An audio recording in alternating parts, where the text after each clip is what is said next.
would you do in a crisis? Invariably, they will say, well, the first thing I would do is say a prayer. Oh, good. What a relief to know that in a crisis, your first move is to try to telepathically communicate with your imaginary friend. That is a load of fine lines. You wonder why other countries laugh at us?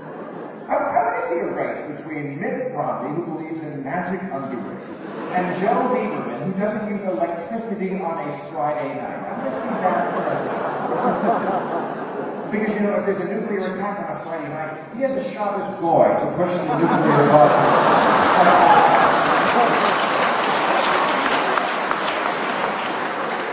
That one doesn't work as well in Tulsa. I'm just saying,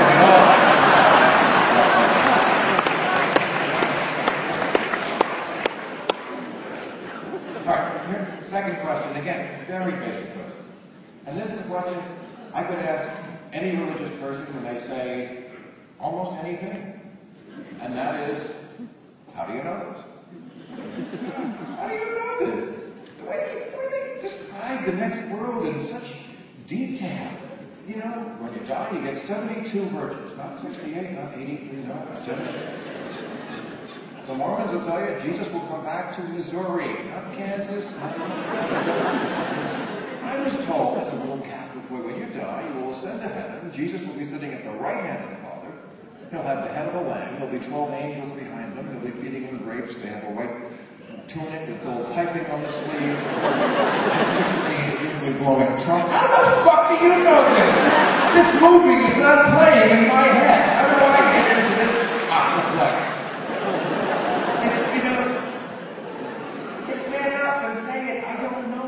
Eternity is like.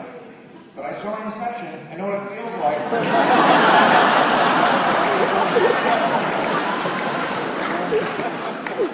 Here's my third question. I agree, less weighty, but how come as an atheist I still say God bless you when people say it? Because I didn't want to have to say anything. You know, and first of all, it's a disgusting spraying of snot. If you're going to say something, I would say, ugh. I'd say nothing. I mean, people cough, people yawn, nothing. Somebody farts, everybody's going to go, the bungalow on your fart, you know? What did happen? You know, maybe I'm going to find after an orgasm. We all got that. No need to. It is funny, but it's also not funny because religion does inject itself into every issue, and never in a good way. You know, in this Republican Party, you know this is very hard to get to the right of your opponents. So you look at some of the things, especially the religious nuts, say, Rick Santorum, one of my favorites, because Rick says the kind of things publicly that other Republicans only say in private when they're hitting on Ann Coulter.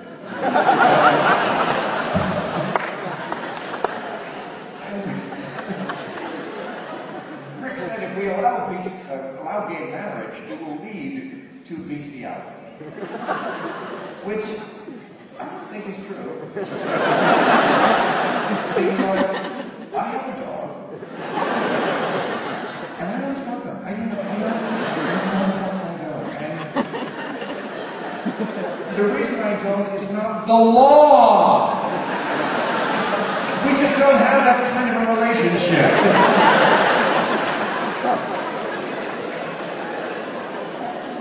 Gay marriage. This is what's so sad about the Democrats. They can't even score points on these no-brainer social issues where the public is already ahead of them. Their head is still back in...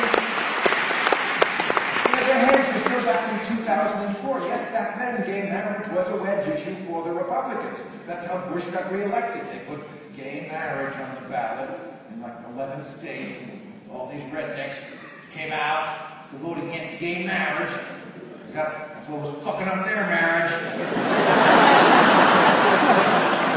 Honey, of course I can't fuck you. There are gay people down the street.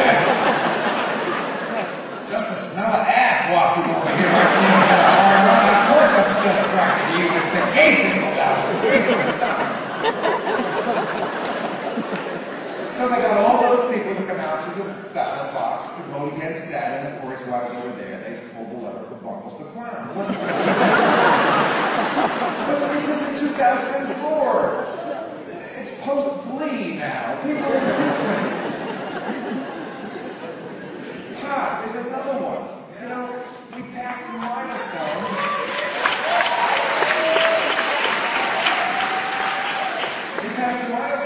It's now majority approved. The majority, 51% of people in America want this to be legal, especially in bad times. You know, people you need to get high. People know that. People will do anything to get high, let's be honest. I've seen them lick a toad. People will eat mushrooms that are embedded in cow shit. People will drink Coors Light. I mean, come on.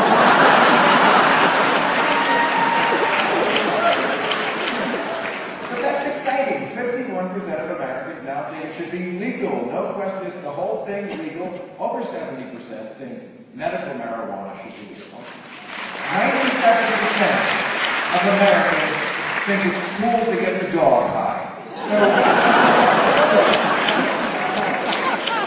So wouldn't that be a good time to get on that bandwagon? Oh, here's one that really was depressing. The repeal of Don't Ask, Don't Tell was polling at 75% approval, and the Democrats at that point still wouldn't pull the trigger on it. They asked for another study to see if having gays in the military would impede readiness. And I, first of all, don't know how you really study this.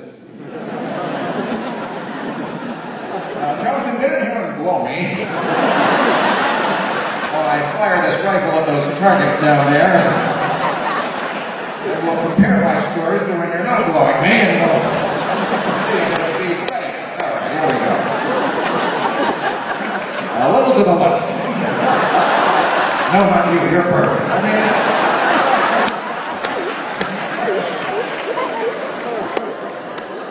I find it so funny that the two institutions, the military and the clergy, that talk about homosexuality as if it's this thing that if you're around it at all, you will be tempted. You know, you're only human. A temptation I have never felt. I didn't show this. I've been around it. I never walked into a wardrobe trailer and went, boy, I bet I could fuck a lot of the guys in here. Guys, you know. But in their view, you know, it's like dessert at a fine restaurant. You know,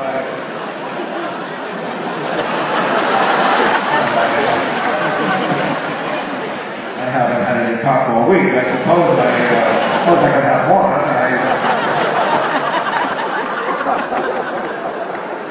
You can't come here and not.